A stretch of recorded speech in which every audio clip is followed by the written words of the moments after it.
کیا آپ جانتے ہیں برِ صغیر پر انگریزوں کی حکومت کی اصل شروعات کہاں سے ہوئی؟ یہ کہانی ہے ایک نوجوان نواب کی جسے اپنوں نے دھوکہ دیا۔ سن 1756 بنگال برِ صغیر کا سب سے امیر صوبہ تھا۔ یہاں کی زمین زرخیز تھی، تجارت عروج پر تھی اور خزانے سونے سے بھرے ہوئے تھے۔ اسی بنگال کا حکمران تھا نواب سراج الدولہ۔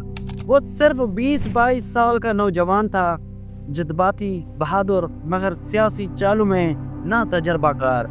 دوسری طرف ایسٹ انڈیا کمپنی صرف تجارت کے بہانے ہندوستان آئی تھی، لیکن ان کا اصل مقصد تجارت نہیں، اقتدار تھا۔ انہوں نے کولکتہ میں مضبوط قلعے بنانا شروع کر دیے، اپنی فوج بڑھا لی اور مقامی حکمرانوں کو نظر انداز کرنا شروع کر دیا۔ سراج الدولہ نے اسے اپنی حکومت کے لیے خطرہ سمجھا۔ اس نے انگریزوں کو حکم دیا کہ وہ قلعہ بندی روک دیں۔ جب انہوں نے انکار کیا تو سراج نے کولکتہ پر حملہ کر دیا۔ انگریز وقتی طور پر شکست کھا گئے، لیکن وہ خاموش نہیں بیٹھے۔ انہوں نے سازش کا جال بچھانا شروع کیا، اور اس سازش کا سب سے اہم مورا تھا میر جعفر۔ میر جعفر سراج کا سپہ سالار تھا، لیکن وہ خود نواب بننے کے خواب دیکھ رہا تھا۔ انگریزوں نے اسے لالچ دیا، دولت، تخت، اقتدار، اور اس نے اپنے ہی نواب سے غداری کا فیصلہ کر لیا۔ 23 جون 1757 مقام تھا پالسی کا میدان۔ ایک طرف سراج کی 50,000 فوج، دوسری طرف انگریزوں کی صرف 3,000 فوج۔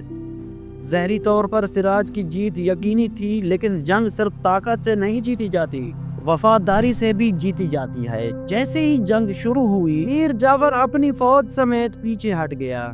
سراج حیران رہ گیا۔ اس کی فوج کا بڑا حصہ خاموش تماشائی بن گیا۔ انگریزوں نے بھرپور حملہ کیا اور چند گھنٹوں میں سب کچھ بدل گیا۔ یہ جنگ تلوار سے کم اور غداری سے زیادہ لڑی گئی تھی۔ سراج الدولہ میدان چھوڑ کر بھاگ نکلا۔ وہ مدد کی تلاش میں تھا، لیکن تقدیر اس کے ساتھ نہیں تھی۔ کچھ دن بعد اسے گرفتار کر لیا گیا اور میر جعفر کے بیٹے کے حکم پر اسے قتل کر دیا گیا۔